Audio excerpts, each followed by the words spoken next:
말씀 봅시다. 우리 요한복음 11장입니다. 요한복음 11장. 요한복음 11장 17절로 27절까지 우리 한 목소리로 요한복음 11장 17절로 27절 우리 한 목소리로 함께 찾았죠? 그렇죠? 예, 요한복음 11장 17절 27절 한 목소리 읽겠습니다. 예수께서 가서 보시니 나사로가 무덤 속에 있는 자가 벌써 나으리라 되었더라. 베다니는 예루살렘에서 오리가 조금 넘는 가까운 곳인데 많은 유대 사람이 그 오라버니의 일로 마르다와 마리아를 위로하러 와 있었다. 마르다는 예수께서 오신다는 말을 듣고서 맞으러 나가고 마리아는 집에 앉아 있었다. 마르다가 예수께 말하였다. 주님, 주님이 여기 계셨더라면 내 오라버니가 죽지 아니했을 것입니다. 그러나 이제라도 나는 주님께서 하나님께 구하시는 것은 무엇이나 하나님께서 다 이루어 주실 줄 압니다. 예수께서 마르다에게 말씀하셨다. 내 오라버니가 다시 살아날 것이다. 마르다가 예수께 말하였다. 마지막 날 부활 때에 그가 다시 살아나리라는 것은 내가 압니다. 예수께서 마르다에게 말씀하셨다. 나는 부활이요 생명이 나를 믿는 사람은 죽어도 살고 살아서 나를 믿는 사람은 영원히 죽지 아니할 것이다. 내가 이것을 믿느냐? 마르다가 예수께 말하였다. 예 주님, 주님은 세상에 오실 그리스도이시며 하나님의 아들이심을 내가 믿습니다. 아멘. 이는 하나님의 말씀입니다. 오늘은 베다니에서 두 번째 시간이고요. 당연한 것을 넘어라는 제목으로 말씀을 나누려고 합니다. 두 번째 우리 베다니에 대해서 잠깐 얘기했었고요. 오늘도 이어서 얘기하려고 합니다. 일본의 유명한 만화 슬램덩크를 아시는지 모르겠어요. 여성분들이 여자라서 하여튼 슬램덩크라는 영화 드라마래 그 애니메이션을 봤던 기억이 있고 또 우리에게는 OST 너에게로 가는 길이 유명한 만화이기도 합니다. 뜨거운 코트를 가르며 다 뭐 애니메이션은 몰라도 이 노래는 다 아는 또 인기 있는 만화인 만큼 다양한 짤들이 존재합니다. 되게 짤들이 많은데 유명한 짤 중 하나가 이제 그 뚱뚱한 안간동님이라는 분이 있는데 뚱뚱한 안간동님이 정대만 불꽃남자 정대만에게 막 이제 포기하려고 있을 때 이제 이게 뭐 어떤 짤이냐면 앉아서 이제 주저앉아 있는 정대만한테 마지막까지 희망을 버려서는 안 돼. 단념하면 바로 그때 시험은 끝나는 거야. 라는 대사가 있어요. 되게 유명한. 포기하지 말라. 마지막까지 희망을 버려서는 안 돼. 단념하면 바로 그때 시험 끝나는 거라는 대사가 있는데, 근데 이게 유명해서 짤이 저 유명해요. 짤이 나 한 번쯤 봤을 건데, 포기하면 편해. 하지 마. 라는. 안간동님이 정대만한테 포기하면 편해. 하지 마. 라는 대사. 이에요. 근데 이거 그냥 치면 나오는데 어떤 사람들이 이 짤이 만화에는 진짜 대사인 줄 아는 경우도 종종 있다고 합니다. 포기하라고. 왜냐면 뭐 요즘에 청년들 뭐 시험 기간에 많이 나오는 짤이기도 하고 지금 이제 한참 중간고사 청소년들을 마지막 때고 다 끝났겠지만 그런 대사이죠. 뭐 패러디가 나온 이유는 노력해도 앞으로 변하지 못하는 우리의 상황을 두고 자조 섞인 이야기를 하고 있을지 모른다고 생각을 합니다. 그러니까 야, 끝났어 하지 마 이런 말과 똑같다라고 생각을 해요. 그러니까 야, 포기해 하지 마. 근데 오늘 17절은 아무 생각 없이 요거랑 기억하고 포기하지 마라는 걸 기억하고 아무 생각 없이 17절을 보면 그냥 시간의 흐름이라고만 볼 수 있을 거예요. 왜냐면 저번 시간에 또 앞절에 이제 나사로가 죽고 나서 보면 17절에 보면 예수께서 가서 보시니 나사로가 무덤 속에 있는지 벌써 나흘이나 되었더라. 요게 보면 유대의 장례 풍습을 보면 이게 좀 새롭게 보여요. 그러니까 나흘이라는 시간에 주목해야 되고 유대 장례를 비추어 생각했을 때 죽음이 기정사실화된 것을 의미해요. 그러니까 유대인들의 장례는 우리랑 조금 다른데 보면 첫 번째 이제 임종의 순간에 뭐 보통 요즘 우리도 저는 임종을 기다려본 적은 없어요. 저는 아빠가 위독하다고 연락받을 때 새벽이라서 그냥 잤어. 대학교인데 참 개념도 없고 수문을 잘 때니까 임종에서 할아버지 임종 순간도 있어본 적도 없고 저는 경험해보지는 못했어요. 근데 이렇게 유대인들이 임종의 순간에 이렇게 방을 떠나는 거는 이제 모독이라고 생각해서 이제 가족들이 다 모여서 이제 임종을 지켜본다고 해요. 그리고 두 번째 크리아라고 하는데 이제 사람이 임종자가 숨을 거두면 이제 어른들은 성인들은 이제 겉옷을 찍으면서 이제 옷을 찢으면서 슬픔을 표한다고 해요. 이제 눈물도 흘리고 또 용서도 구하고 서로 화해도 하고 용서도 하고 이렇게 이제 하고 이렇게 먼저 하고 그다음에 타하라 죽은 사람의 몸을 닦는데 우리도 몸 닦죠. 염한다 하죠. 그래서 죄에 대한 용서하고 또 이제 헤브라 카디샬에서 이제 장례위원회 이제 거룩한 친구들이라는 거라는 뜻인데 이제 사람들을 장례위원회를 꾸려요. 그래서 이제 하고 그 다음에 이제 수의를 입혀요. 똑같죠? 수의를 예수님도 이제 우리 보덤 얘기하면 그 거룩한 수의 얘기하죠. 수의하면 이제 관으로 들어갑니다. 또 이거가 비슷해요. 이제 관에 묻히고 근데 여기는 창세기에 보면 너희는 흑인이 흙으로 돌아갈 거라고 죽음 앞에서 맨날 이런 거를 우리가 저기 봉독하는데 이 창세기 3장 말씀을 근데 관보다는 이제 들것에 그냥 돌 무덤에 넣잖아요. 유대인들은 그렇게 이제 들어가고 그다음에 장례 기간이 시체를 하고 이 저기 뭐야 이 그 무덤에 넣는데 24시간 정도 이내로 끝낸다 그래요. 하루 만에. 이렇게 빨리 넣는 거죠. 우리는 3일 정도 그리고 심지어 40일도 옛날에 하고 막 많잖아요. 근데 하루 만에 잘 넣기도 하고 그러니까 시신을 여기는 장시간 묻지 않는 건 고인에 대한 불경으로 여긴다고요. 빨리 흙으로 보내가야 되는 거야. 이제 창세기 3장 19절에 흙으로 왔으니 흙으로 돌아간다고 우리가 주님께서 저거 하셨는데 이제 보내려고 빨리 하고 이제 운구하는 거죠. 이제 운구하고 매장하고 그 다음에 이거 이제 묻고 나서 이제 무덤에 넣고 끝나는 게 아니라 이제 쉬바라 그래서 7일 동안 애도의 기간을 갖는 거예요.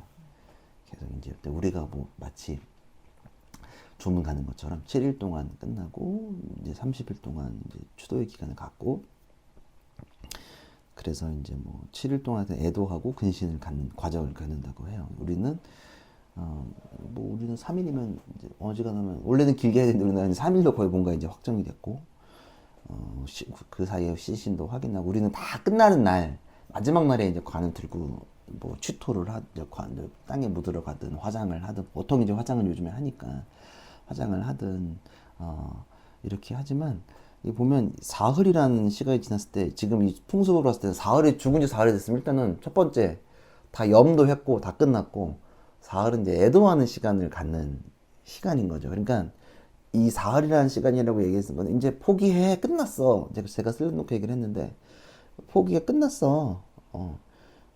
이제 뭐 이제 뭐 돌이킬 수 없어. 이미 이 사람은 염까지 했으니 끝난 상태야라고 이야기하는 것이 좋지 않을까라고 생각을 해요. 그러니까 신앙은 당연한 것들을 넘어야 되는 게 신앙이에요. 그리고 당연한 것을 받아들이면 변화는 없고 이 장래가 당연함을 각인시키려고 할 때 그 주님은 그 당연함을 뛰어넘으시는 사건이 오늘 일어나는 거죠. 그냥 보면 사흘이라 그러면 그냥 시간 지났네. 근데 우리가 좀 알면 이게 진짜 끝났어. 끝난 거야 라고 얘기하는 거 다른 물론 장래가 마무리된 건 아니지만 18절 19절에 보면 베다니는 예루살렘에서 오래가 조금 넘는 가까운 곳인데 많은 유대 사람이 그 오라버니 일로 마르다와 마리아를 위로하러 와 있다. 그러니까 베다니는 예루살렘에서 오리 정도 된다고. 오리가 2km 정도. 이거 진짜 이러면 라임 같은데 여기서 오리역까지 2km 제가 2km 정도 안 되거든요. 오리역까지 걸어가는 수준. 그러니까 진짜 가까운 거죠. 그러니까 많이들 조문객들이 많이 온 거죠. 가까우니까 사실은 우리가 장례를 치르더라도 물론 우리가 지방으로 갈 일은 많이 없지만 가까우면 많이들 가죠. 사실 그렇죠. 그래서 또 장례를 돕는 것은 유대인들한테 중요 경건 의식이기도 했기 때문에 많이 왔어요. 사람들이 많이 온 거. 가까운데 우리 지금 여기 수지에 있다가 오리에서 장례 났으면 안 가는 게 사실은 굉장히 실례지. 많은 조문객들이 그 자리에 와 있는 거죠. 근데 이 조문객들은 나중에 증인으로 바꿀 사람들인 거죠. 20절 마르다는 예수께서 오신다는 말을 듣고서 맞으러 나가고 마리아는 집에 앉아 있었다. 그러니까 마르다가 마을 어귀까지 예수님을 맞으러 나갔어요. 옛날에 저 어렸을 때는 내비가 없던 시절에 저희 집이 시골로 막 집이 어려져가지고 시골로 이사 갔는데 그때 이제 누구 맞으러 가면 엄마가 나가 있어라. 못 찾으시니까 나가 있어라. 여기서 살면 이제 아파트 다니는 여러분들은 공감 저는 이제 약간 시골에 사는 기억이 있어서 엄마가 나가 봐라 못 찾으시 내비도 없고 당시에는 나가 있어라. 그래서 이제 마중 나갔던 기억이 조금 있고 또 뭐 도시에 살아도 옛날에는 찾는 게 쉽지 않았으니까 저기 골목골목에 좀 골목에 살았을 때는 이렇게 나가서 할아버지도 부산에서 오시면 나가서 마중도 하고 그랬던 기억이 있어요. 그러니까 아마 마르다도 이제 나간 거예요. 예수님 맞이하러 마을 어귀까지 나간 것은 조금 이제 이 마르다가 예수님 얼만큼 진짜 사랑하고 환대한지를 볼 수 있고, 두 번째 생명과 죽음의 경계에 서 있다는 것을 은적으로 확인할 수 있죠. 마을 어귀에 있는 이제 그 죽음 앞으로 생명이신 예수님이 죽음이 이 어귀까지 오신 거, 이제 지금 나사로의 상태, 죽음과 생명의 그 경계에 서 있다는 걸 은유적으로 확인할 수 있죠. 은유적으로 메타포로 확인할 수 있어요. 그렇죠? 마을 이제 죽음이잖아. 마을 어귀에 간 건. 근데 생명 대신 예수께서 오신 거죠. 마중 나갔어요. 마르다가 진짜 예수님을 좋아했던 것 같아요. 진짜 그렇죠? 정말로 좀 귀한 손님이 오셨다는 걸 우리가 알 수 있는 거죠. 21절에 마르다가 예수께 말하였다. 주님이 여기 계셨더라면 내 오라버니가 죽지 아니하였을 것입니다. 이게 투정 부리는 건 아니에요. 주님 있었으면 목사님 여기 있었어야 되는데 같이 놀았어야 되는데 이런 느낌이 아니에요. 막 그런 게 아니라 투정의 개념보다는 슬픔의 토로예요. 주님 있었다면 죽지 아니하였을 텐데. 투정 왜 없었어요. 원망보다는 슬픔의 토로에 가까운 거죠. 원망이라고 보시면 안 돼요. 그래서 22절에 그러나 이제라도 나는 주님께서 하나님께 구하시는 것은 무엇이나 하나님께서 다 이루어 주실 줄 압니다. 그러니까 마르다 입장에서는 진짜로 살려달라는 의미보다는 모든 일을 수용하겠다는 절대적 신뢰예요. 이제 우리가 그러면 주 뜻대로 되겠지. 그냥 상황이 바뀔 걸 기대하지 않고 받아들이는 것들, 우리가 많이 공감하죠. 이런 자세인 거죠. 살아난다는 고백은 그게 아니라 그냥 이 일을 내가 받아들이겠다. 이 오라버니의 죽음을, 이 오빠의 죽음을 내가 받아들이겠다라는 절대적 신뢰예요. 주님 뜻대로 되는 것을 믿습니다 라고 얘기하는 거죠. 이 일을 수용하겠다. 전도서 7장 13절에서 14절을 보면 제가 읽어드릴게요. 전도서 7장 13절에서 14절. 하나님이 하시는, 솔로몬이 얘기한 건데, 하나님이 하시는 일을 생각해 보아라. 하나님이 구부려 놓으신 것을 누가 펼 수 있겠느냐. 좋을 때는 기뻐하고 어려울 때는 생각하여라. 하나님은 좋은 때도 있게 하시고 나쁜 때도 있게 하신다. 그러기에 사람 제 앞길을 알지 못한다. 그냥 좋을 때도 있고 나쁠 때도 있고 그 일은 알지 못하니 그 일은 하나님의 때가 있다. 그거를 저는 떠올랐어요. 보면서 마르다 그런 자세였겠다. 받아들임의 자세였겠다라는 생각이 드는 거죠. 근데 예수님은 그 마르다의 마음 앞에서 이렇게 말씀하세요. 23절, 24절이에요. 예수께서 마르다에게 말씀하셨다. 내 오라버니가 다시 살아날 것이다. 오라버니가 살아날 거야. 이제 주님 그렇게 저는 이제 그냥 받아들이고 그냥 22절로 하면 이어서 읽으면 재밌어요. 그러나 이제라도 나는 하나님께서 구하시는 것은 무엇이나 하나님께서 다 이루어줄 줄 압니다. 하나님의 줄 알아요. 라고 하니까 예수님 바로 이어서 말씀하신 거예요. 내 오라버니가 다시 살아날 것이다. 마르다가 예수께 말했다. 마지막 날 부활 때 그가 다시 살아날 거는 난 내가 압니다. 예수님이 마르다에게 이제 나사로가 살아날 거라고 이야기하시죠. 그리고 마르다도 대꾸해요. 마지막 날 부활 때 그가 다시 살아날 걸 내가 압니다. 그러니까 지금 마르다는 오빠가 살아날 걸 믿는다고 지금 지속적으로 말하고 있지만 현재가 아니라 마지막 날 주님이 다시 그때가 되면 죽은 자도 일어난다고 하셨으니 그거를 미래의 일로 인지한 거죠. 이해되시죠? 마르다는, 그러니까 예수님은 지금 현재 일어날 것이다 라고 했지만 마르다는 미래의 시제로 바뀐 거죠. 신앙은 현재적인 사건이에요. 미래에만 당길 수가 없어요. 하나님 나라는 제가 계속 말씀드리지만 하나님 나라 우리가 몇 번 배웠고 이제 나중에 때가 되면 내년부터 하나님 나라 얘기할 텐데 현재적이면서도 미래적인 거 제가 말씀드렸죠. 저번에도 말씀 나누면서 미래에만 말하는 신앙인 교회는 의심해봐야 된다. 그리고 현재만 말하는 교회도 제가 의심해봐야 된다. 그러니까 조금 건강하지 못하다라고 했는데 왜냐하면 신앙은 현재적이면서도 미래적이기 때문이에요. 그러니까 하나님의 일은 현재적이면서도 미래적인 시각을 가지고 있다는 사실을 여러분들이 기억해 두어야 돼요. 그러니까 미래 하나님 나중에 알아서 하시겠지가 아니라 지금도 역사하시고 나중에도 역사하시고 어제도 역사하시고 이게 신앙인 거지.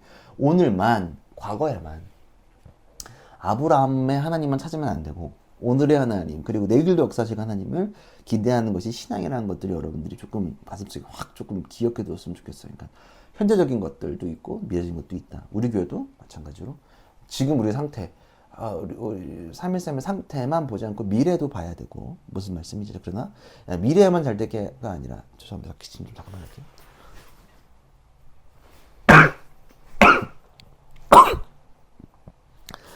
미래에만 있는 게 아니라 현재에도 있다는 사실을, 그건 제가 계속 말하는 건, 제가 우리 교회 얘기할 때도 현재 얘기하면서도 미래적 얘기 동시에 계속 우리가 하고 있다는 사실을 다 알 수 있을 거예요.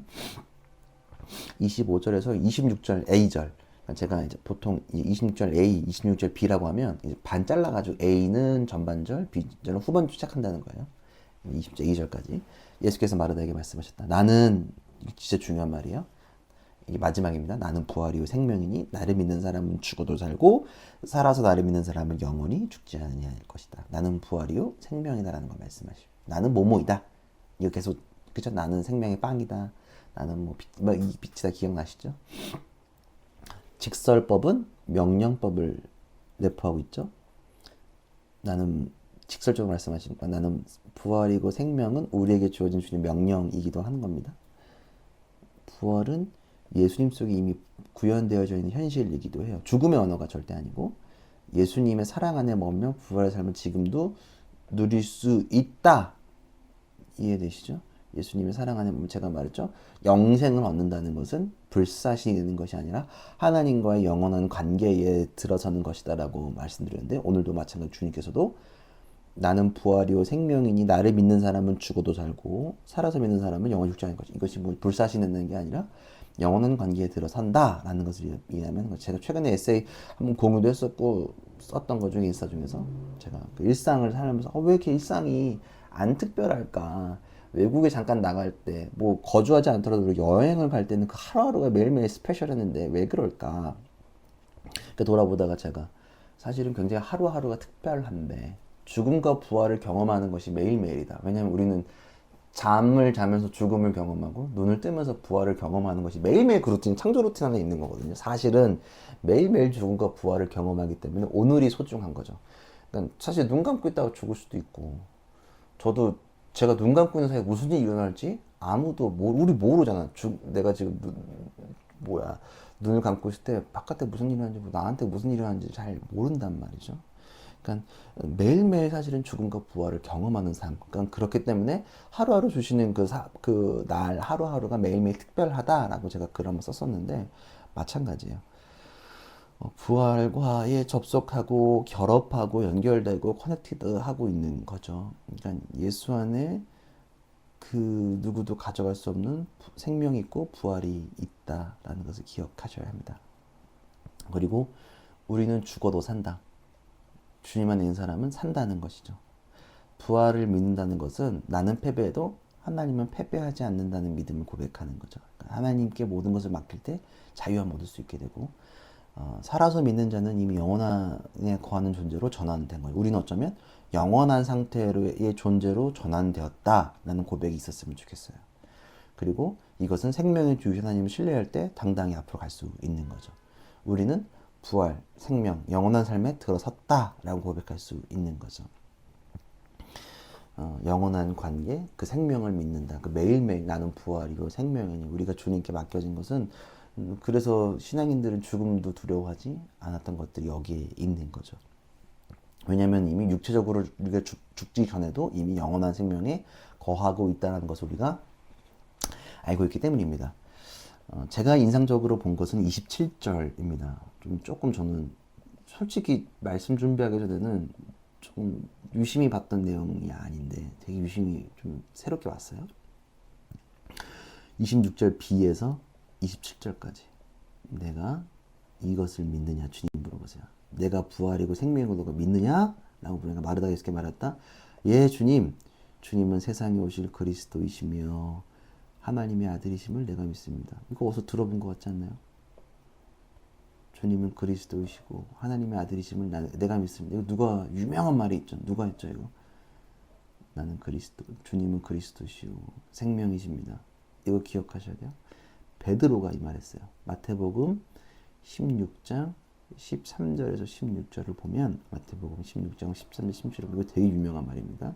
반석이라는 교회 얘기하면서 예수께서 빌립보의 가이사랴 지방에 이르셔서 제자들에게 물으셨다. 사람들이 인자를 누구라고 하느냐? 제자들이 대답하였다. 세례자 요한이라고 하는 사람도 있고, 계속 요한이랑 우리 앞장에 얘기했었죠. 요한이라는 사람도 있고, 엘리야라고 하는 사람도 있고, 예레미야나 예언자들 가운데 한 분이라고 하는 사람들도 있습니다. 예수께서 그들에게 물으셨다. 그러면 너희는 나를 누구라고 하느냐? 너희 나 뭐라고 생각해? 시몬 베드로가 대답하였다. 선생님은 살아계신 하나님의 아들 그리스도이십니다. 이거랑 완전히 오버랩돼. 똑같은 말을 하는 거야. 베드로의 고백과 동일하죠. 놀라운 사실은 마태복음은 남성인 베드로가, 오늘 요한복음은 여성인 마르다가 동일하게 고백하는 게 좀 소름이 끼쳤어요, 사실은. 왜냐하면 왜 소름 끼쳤냐? 당시에는 여성의 증언 고백은 인정하지 않았어요. 그러나 오늘 요한복음 성경에는 여성의 증언 고백이 포함되어 있다는 사실이에요.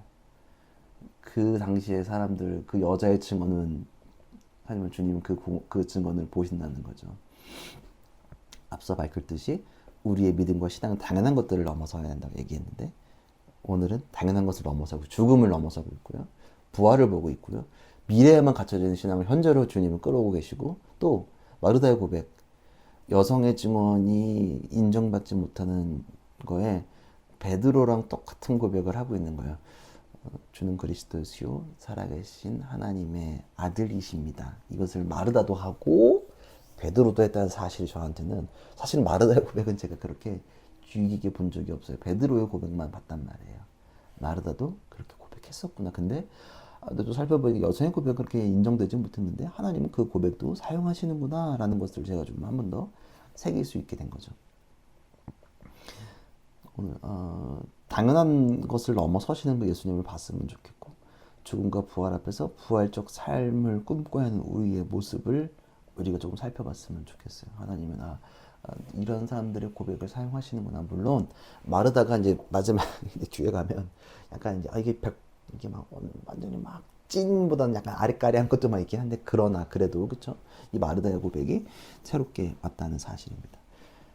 이 정직하게 고백할 때 치유가 일어난다는 사실도 여러분들이 우리가 좀 기억했으면 좋겠어요. 정직하게 고백할 때 치유가 일어난다.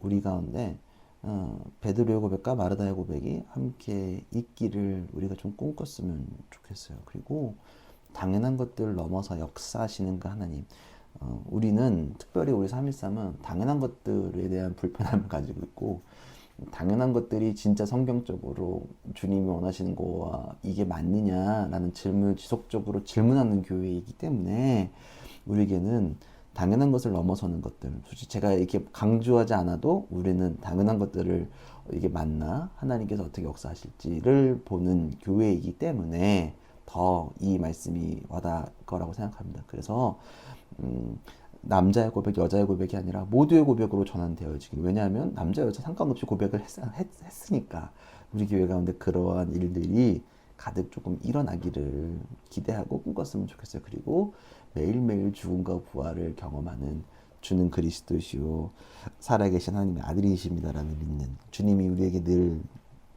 질문하시는 거죠. 나는 부활이요 생명이니 나를 믿는 사람은 죽어도 살고 살아서 나를 믿는 사람은 영원히 죽지 아니할 것이다. 내가 이것을 믿느냐라는 그 질문을 매일매일 우리가 눈을 감았다 뜨면서 하시는 거야. 나는 부활이요 생명이니. 25절, 26절, 27절이 매일매일 고백되어지기를 조금 바래요. 눈 뜨면 회사에 가면 네가 이것을 믿느냐라고 그 질문에 우리가 27절에 마르다가 했던 것처럼, 베드로가 했던 것처럼, 물론 베드로는 그 죽음의 상황 앞에서 얘기한 건 아니지만 그래도 우리가 고백할 수 있는 것, 네, 주님은 세상에 오실 그리스도이시며 하나님의 아들이심을 내가 믿습니다. 다른 사람이 믿는 것이 아니라 내가 그 사실을 완전 믿습니다. 우리말로 하면 찐으로 믿습니다. 그것을 제가 흔들리지 않고 나아가겠습니다 라는 그 고백이 우리 가운데 가득 넘치기를 기대하고 꿈꾸길, 그리고 성취되기를 기대했으면 좋겠어요. 그리고 이것을 우리가 좀 당당히 고백하는 313과 우리 모두가 되기를 기대하고 기도합니다. 우리 같이 기도